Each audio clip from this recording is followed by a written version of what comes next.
Welcome to the podcast Crime Salad, where we talk true crime. I'm your host, Ashley, and with me always is my husband and partner in crime, Ricky. The purpose of this podcast is to honor the victims through ethical storytelling in the hopes of preventing future tragedies.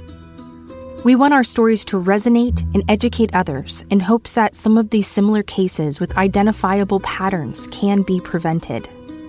Now, before we jump in, please let us warn you that this is a true crime podcast. The details of this episode may be triggering to some listeners. Listener discretion advised.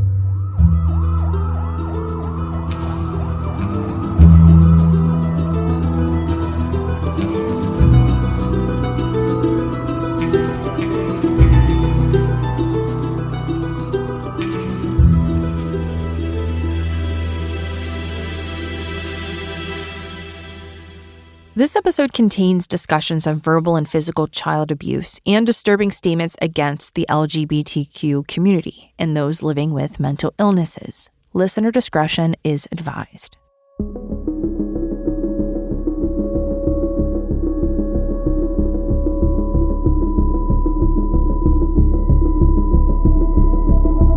Now, it's no secret that we live in the age of social media. Likes, shares, and filters shape our perception of the world to a point where it's hard for many of us to distinguish fantasy from reality.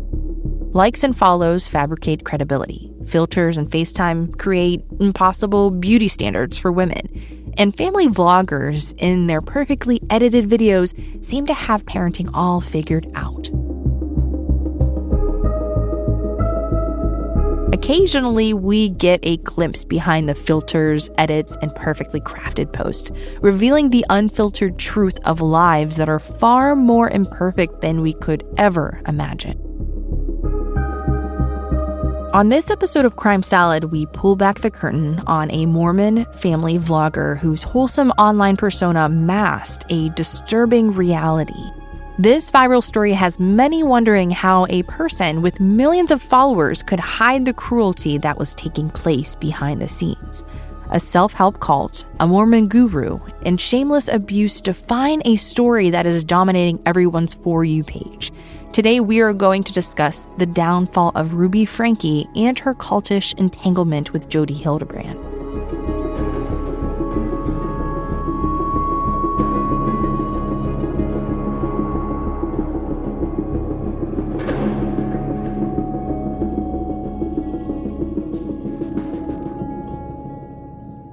So let's start our story in 2015. That year, a woman named Ruby Franke created a YouTube channel called 8 Passengers. In Ruby's first video, Meet the Passengers shows a happy family of 8, including Ruby, her husband Kevin, and her 6 children. In the channel's early days, Ruby's videos covered a wide range of topics, including her daily life, homeschooling, parenting tips, family vacations, and other relatable content. The mom of 6 would also discuss family dynamics and share her struggles and triumphs as a mother. 8 Passengers became an internet sensation, reaching 2.3 million followers on YouTube and 1 billion views. However, this wholesome picture would soon be questioned by viewers.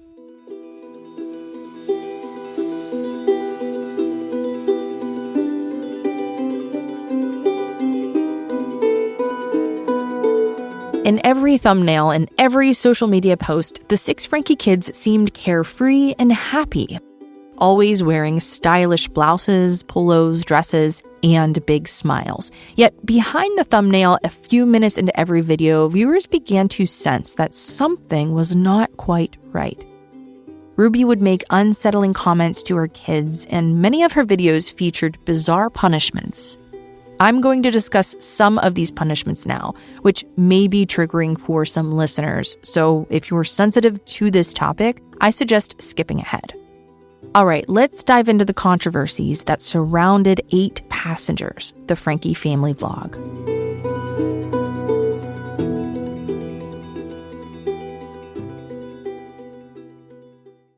First, let's talk about Ruby and Kevin's oldest son, Chad.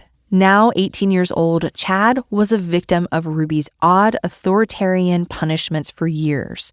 In one video, Chad and his younger brother were roughhousing on the floor before dinner, as boys do.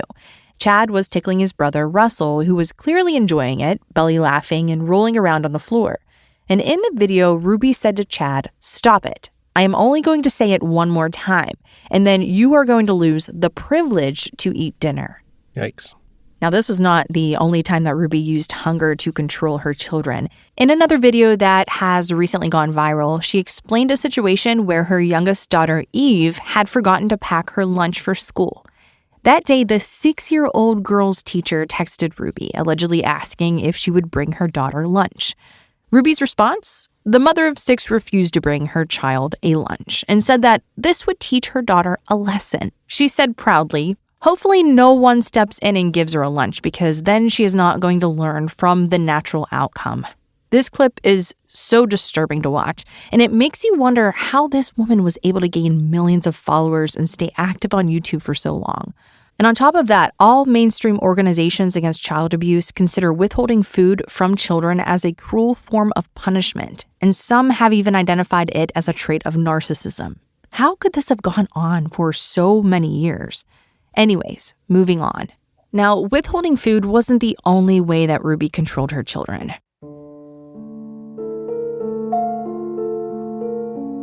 Her youngest daughter, Eve, seemed to be the target of many of Ruby's odd punishments. One night, according to Ruby, Eve wet the bed. Eve woke Ruby up around 2 o'clock in the morning to tell her what had happened and asked for help. Instead of changing her daughter's clothes and cleaning up her bed so Eve could go back to sleep, Ruby told her daughter to go to sleep on the floor in the bathroom. In the video where Ruby willingly volunteers this story, she acts as if wetting the bed is an act of defiance and smirks at the camera. And in another video Ruby posted on social media, she filmed herself scolding Eve, who was a toddler at the time, for using scissors to cut up various things around the family's home. Ruby held Eve's favorite teddy bear by the neck as she said to her daughter, "If you cut one more thing in my house, I am going to take the scissors and I am going to cut its head off." Calling this disturbing is an understatement. In all of these videos, time and time again, Ruby smiled at her children's pain and seemed to dehumanize her kids. Ruby actually captured a moment where she seemed to confess that she didn't love her kids. In a video, Ruby mentions a gold ring that she gave her daughter Julie when she was just 8 years old. The ring had been Ruby's as a girl. In front of all of her daughter's friends and siblings, Ruby recorded herself saying something extremely unsettling. Let's listen to a clip of the video.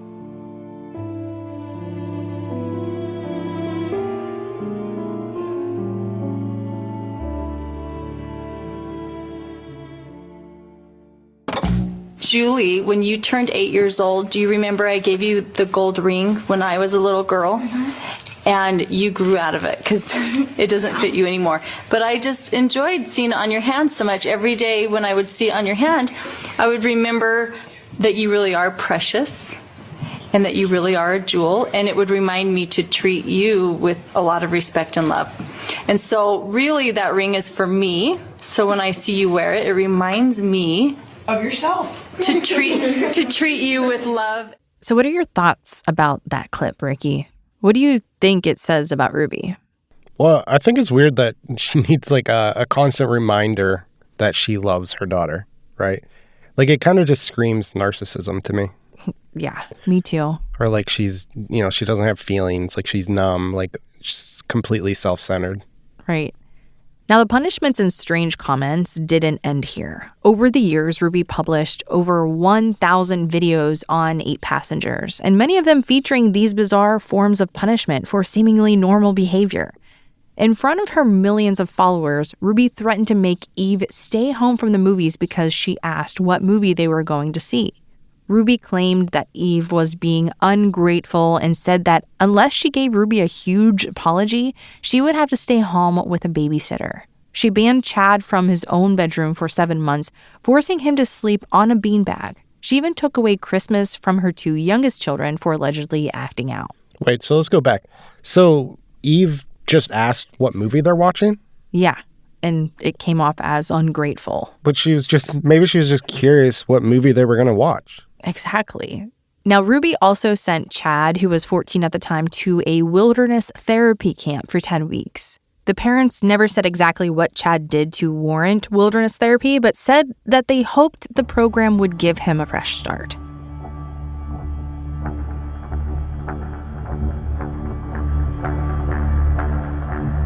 If you aren't aware already, these wilderness camps have recently been in the spotlight for their backwards treatments and abuse. Many teens have come forward sharing that the camp staff traumatized them. Allegedly, some of these programs that still exist deprive teens of food for weeks, restrain them in their sleeping bags so that they can't run away at night, and force them to hike miles in the summer sun with only one outfit allotted a week. Over 1,500 staff members of these camps have been involved in abuse claims, ranging from restraints gone too far, causing broken bones, and even sexual abuse. So now you know a few of the punishments that Ruby inflicted on her children in front of her 2.3 million followers. However, no one but Ruby and her children know exactly what was going on behind the scenes.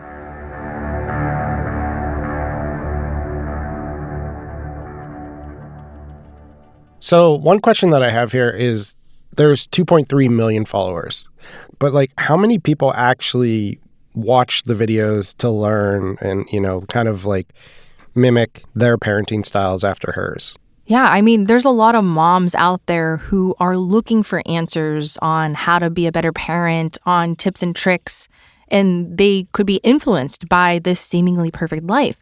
But as Ruby released more and more videos of her disturbing behavior, the public grew worried about the kids, and an online petition was created in 2020 to have CPS investigate the Franke home. But the public was not aware that Ruby's oldest daughter, Sherry, had already contacted CPS and the police for years about their mother's abuse. But no one had taken her claims seriously. In 2021, Ruby dismissed critics, saying that she was just showing the world what a responsible mother looks like. In 2022, Ruby posted a story on Instagram claiming that the public had turned against her and her family and that they were exploiting her kids by sharing clips of her videos in a negative light. Well, that's ironic. Yeah. And she said that she had decided to put an end to her 8 Passengers YouTube channel because the family needed a break from the public eye. Ruby also explained that she would not create content with her children anymore because soon they would all be out of the house, even though at the time her youngest was only 8 years old. After essentially wishing her kids out of the house, she claimed that she had a more important message to share. So she renamed the 8 Passengers Instagram Moms of Truth and began to create educational content for moms. So what's weird to me here is that she's now taken the focus off of the family and put the focus completely on herself. Like, to me, that screams narcissism. She cares more about looking like the great mom than actually being like a great mom. Yeah, it's wild. Now, Ruby's break from YouTube didn't last long. Shortly after ending her infamous vlog, Ruby teamed up with Mormon therapist Jodi Hildebrandt, joining her YouTube channel Connections Classroom. Jodi was a licensed therapist who worked exclusively within the Mormon community. She was well-liked by Mormon officials and bishops who regularly referred their constituents to her. On top of her work with individuals and couples, Jodi also worked with Mormon officials to create an LDS-centered 12-step addiction program. Jodi's Connections Classroom was a podcast, an online educational resource, and social media giant that promoted something called the Principles of Truth.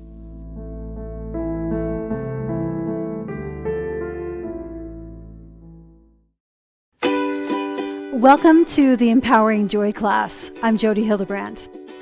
I am sure you're here because you have a desire to heal, a desire to have joy in your life and connection in your relationships. I have that same desire, not only for myself, but also for you. Those of you who have been given a diagnosis, I want to tell you that your diagnosis is not who you are. It's not you. The truth is that you can change. You just need education. You need the correct education. I invite you to join me every Saturday to learn about Principles of Truth. The base being honest, responsible, and humble, and how you can use your choices to empower you to recognize distortion and recognize truth and reframe those distortions, those lies, back into what the reality is, back into the truth. I hate Jodi already.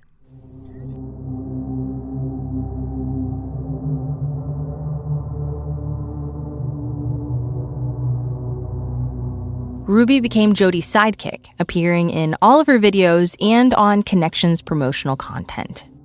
In one promotional video, Ruby explained how her kids listened to the class each weekend with her, and that she printed out slides from the course and hung them up on her refrigerator to remind her children not to be disrespectful towards her. As you can probably tell from the clip we just played, Connections seems to be an ambiguous self-help class based on things that many people find to be true.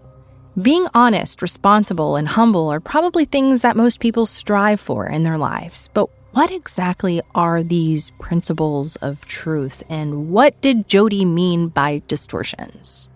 Well, that would prove to be a bit ambiguous too, but we're based in fundamental Mormonism. You see, while Jodi was a licensed therapist and life coach, much of her teachings were off the beaten path.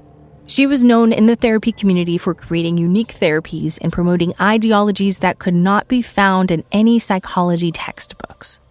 Part of this had to do with her entanglement with Mormon officials. In order for bishops to refer church members to a therapist, they had to be vetted by the LDS Church.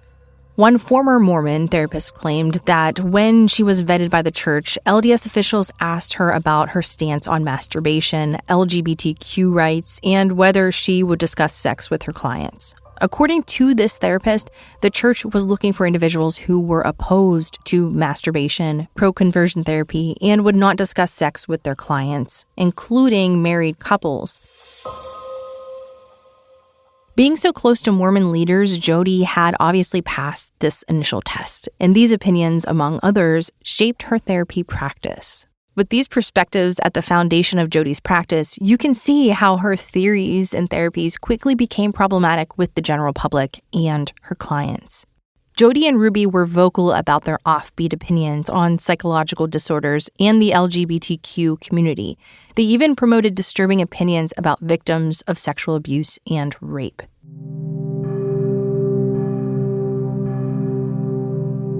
In a string of video rants, Jodi made comments about a range of psychological disorders.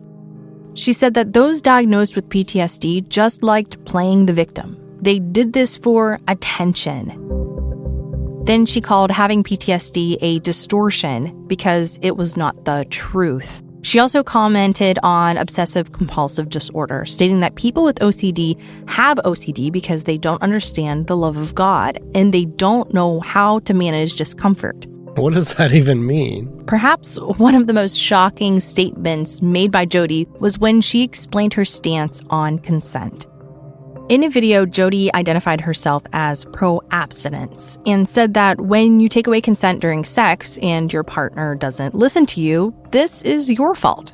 Jodi also felt that a child coming out as gay was an act of defiance. Let's listen to another clip where Jodi discusses her feelings about the LGBTQ community, and she states some really ugly opinions about the LGBTQ community in this clip. So if you feel like this might trigger you, please skip forward a minute or so. You know, the evidence of how you've been taking care of him, like the money you've spent, the roof over his head, he has exploited all of those things. And he has been going places that are very dangerous and destructive to his little soul. There's not a soul on the planet that was born towards something that violates principles of truth. None of us are born to kill. None of us are born to be attracted to animals. And we're not drawn, if you will, to the same gender. Jodi then suggests that being gay is a distortion because it's not the truth. You can override it by following the principles of truth and essentially revert back to being heterosexual. Oh, it's like the conversion therapy. Exactly. It reminds me of that movie, But I'm a Cheerleader. You keep talking about that movie, but I've never seen it. You should watch it. If you're finding these principles a bit confusing and cryptic, you are not alone. It seemed that the principles of truth were just a fancy name for however Jodi wanted you to act that day, and distortions were what happened when you didn't live by her guidelines. Connections Classroom was starting to seem like a cult, with Jodi as the guru and Ruby as her disciple. And about 1 year after Ruby joined Jodi's movement, Jodi's former clients began to speak out about her outrageous teachings. One former client, Calvin, said, quote, "I wouldn't trust this company. They use brainwashing tactics to manipulate you. They intentionally make you feel bad about yourself." And another claimed, quote, "The things these women say are nonsensical. They throw around buzzwords like truth and distortion and a rambling word salad and never end up really saying anything at all. Seems a bit cultish." Mary, who purchased the Empowering Joy course online, said, quote, "The advice given by Connections Classroom is almost dangerous and borders on abuse. In their opinion, children do not have possessions. Everything a child owns in your home belongs to the parents. If a child has earned money, they have no right to it." Mary continued, "Ruby exploited her family for years and made a lot of money doing so. She has videos about her daughter's periods and shaving their legs. She gave her children no privacy and now is giving parenting advice."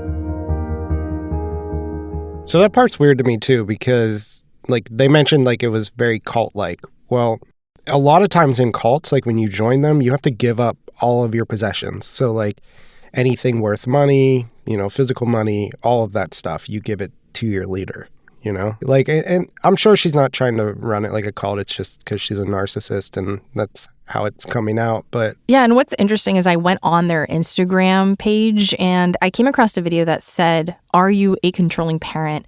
And what Ruby says is like very contradicting. She says, if you let your kids do whatever they want, you're being too controlling. How does that make sense? Like, what are you talking about? It doesn't even make any sense. And just like the one reviewer said, it's a bunch of word salad that's just kind of like scrambled in there. And if you're not controlling your kid, you're controlling your kid.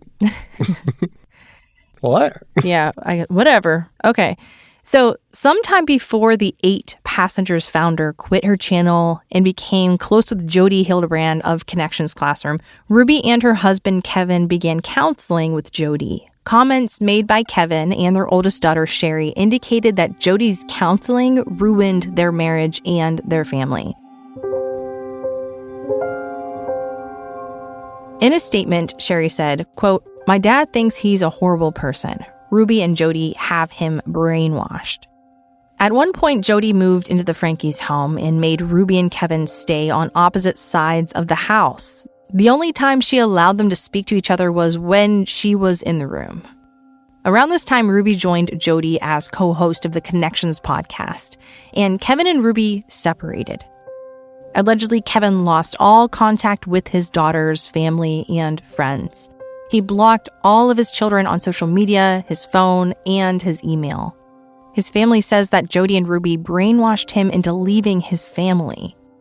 So was Connections really a cult? Well, a lot of Jodi's ex-clients and people who purchased the Empowering Joy course would say absolutely. While we don't have many details on the down spiral of the Franke's marriage, we do have a detailed account of a marriage destroyed by brainwashing, lies, and manipulation from one of Jodi's former clients. Let's talk about a man named Adam Steed and his experience with Jodi. Now, before meeting Jodi, Adam was already well known in the LDS community. Adam had been sexually abused by a Mormon Boy Scout leader in Idaho. His abuser was a man training to be an LDS seminary teacher, which is a person who prepares nuns and priests for their careers in religion. After turning in the predator, Adam took the issue of child abuse to the governor of Idaho, and he successfully changed the statute of limitations in the state so that more victims of child abuse could come forward. Good. Yeah. So at 26 years old, Adam met Jodi. According to Adam, he and his wife, Morwenna, were struggling in their marriage because of Adam's addiction to masturbation, and a Mormon bishop referred the couple to LifeStar. For those of you wondering, LifeStar is an infamous network of Mormon therapists who believe in sexual purity and have created a 12-step program for masturbation addiction. Jodi was the leader of the local chapter where Adam lived, and Adam and Morwenna joined her couple's therapy group. Now, at first, Jodi seemed extremely charismatic, but it didn't take long for Adam to realize that something was seriously wrong with Jodi and her therapy practices. You see, Jodi based her therapy around the belief that everyone had addictions. Adam recalled her saying, whether you are addicted to porn or addicted to reading scripture, you all have an addiction to something. If you didn't believe that you had an addiction to something, then you were lying to yourself and experiencing a distortion. Remember that word? I remember. The only way to fix this cycle of addiction was to follow her program. In an interview with Mormon Stories podcast, Adam speculated that Jodi based her tactics off a basic human principle. When people are scared, they are more often willing to give people in leadership an incredible amount of power. So by scaring every one of her clients into believing that they were inherently bad and that only she had the solution, she secured her control over them. Another way she controlled her clients was by removing their support system. She would tell her groups to do as Jesus did and let your relationships die so that they could be reborn. She also convinced many of her clients that their entire support system, friends and family, were codependent and toxic. Many clients would then stop communicating with friends and family, only looking to Jodi and the therapy group for support. In a disturbing comment, Adam said, quote, "And if it didn't die on its own, Jodi Hildebrandt would kill the relationship." So I think this part is kind of interesting because obviously we see this in domestic abuse cases where, you know, the wife or the husband, whatever, basically isolates the other partner from friends and family, right? So basically it makes them weaker and they can manipulate them more. I wonder what Jodi was telling Ruby to get her husband out of the house. Well, I think, you know, basically she just said, hey, like, he's bad, he's evil, he's no good for you, he has an addiction, it's ruining you, it's ruining the family. And eventually when you're told that so many times, like, you're gonna believe it. It's just crazy. Yeah. And especially Ruby's husband now believes that he's the bad guy. Like, he blocked his entire family, he's not talking to them at all, and he feels awful about himself. She's literally convinced him that he is the problem. So I'm wondering if Jodi gets like this sense of power whenever she gets control. It's like a satisfaction. Like whenever someone like falls into her like manipulation, she's like, oh, it's like her it's like feeding her like it's a power trip. Power. You know, it's also weird too because Ruby basically left 8 passengers and went to Moms of Truth or whatever. So a lot of times with like narcissists, they only want to surround themselves with people who can benefit them, right?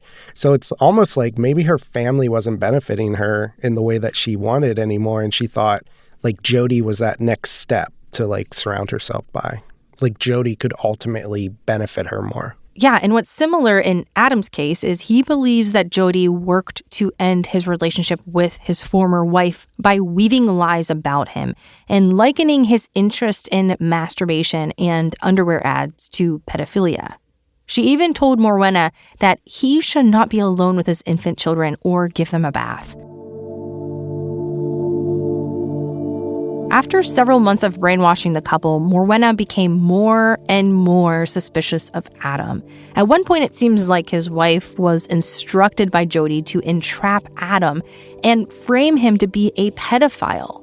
One night, Morwenna asked Adam to give their 1-year-old a bath. Then she walked into the bathroom with lingerie. Adam saw Morwenna and felt a wave of relief that maybe he was finally getting his wife back and that they could repair their relationship that had almost been completely destroyed by Jodi. Then, after seeing that Adam was physically aroused, Morwenna looked at him in disgust, insinuating that he was aroused by his 1-year-old daughter. What the hell? So messed up. It's like framing him. It is completely.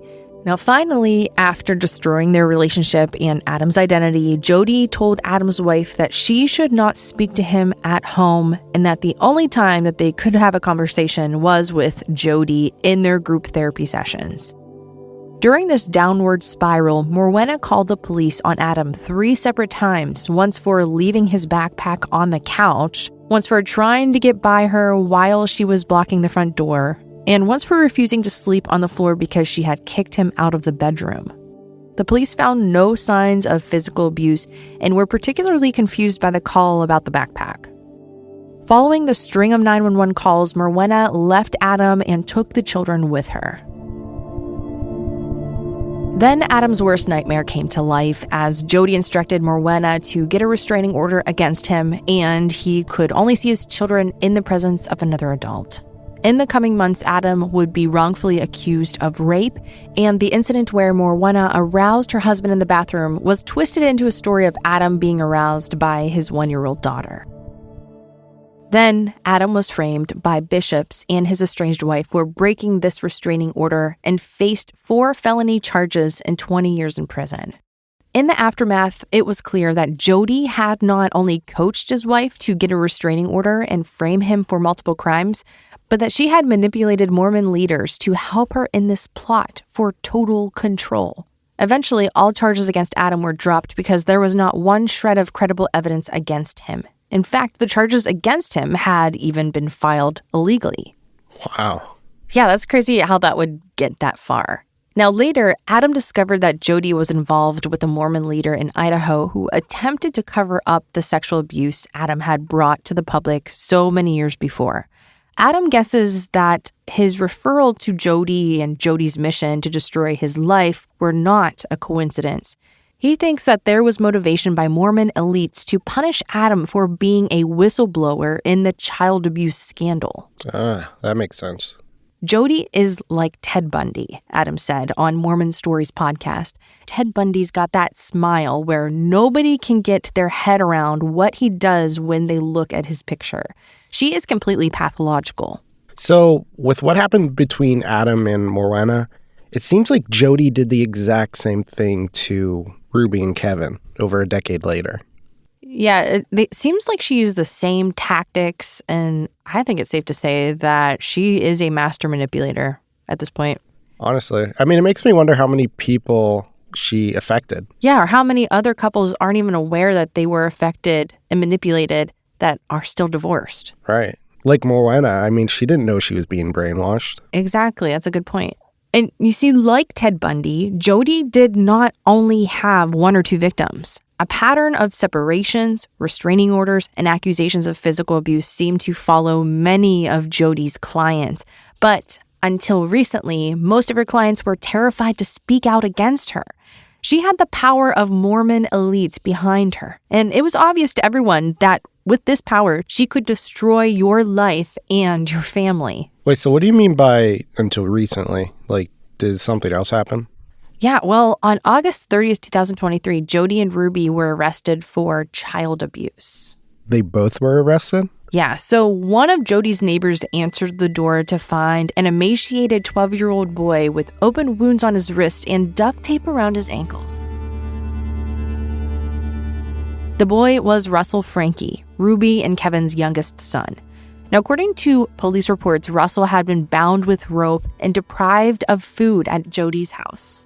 Somehow, he had freed himself from the ropes and escaped through a window before fleeing to a neighbor's house for help.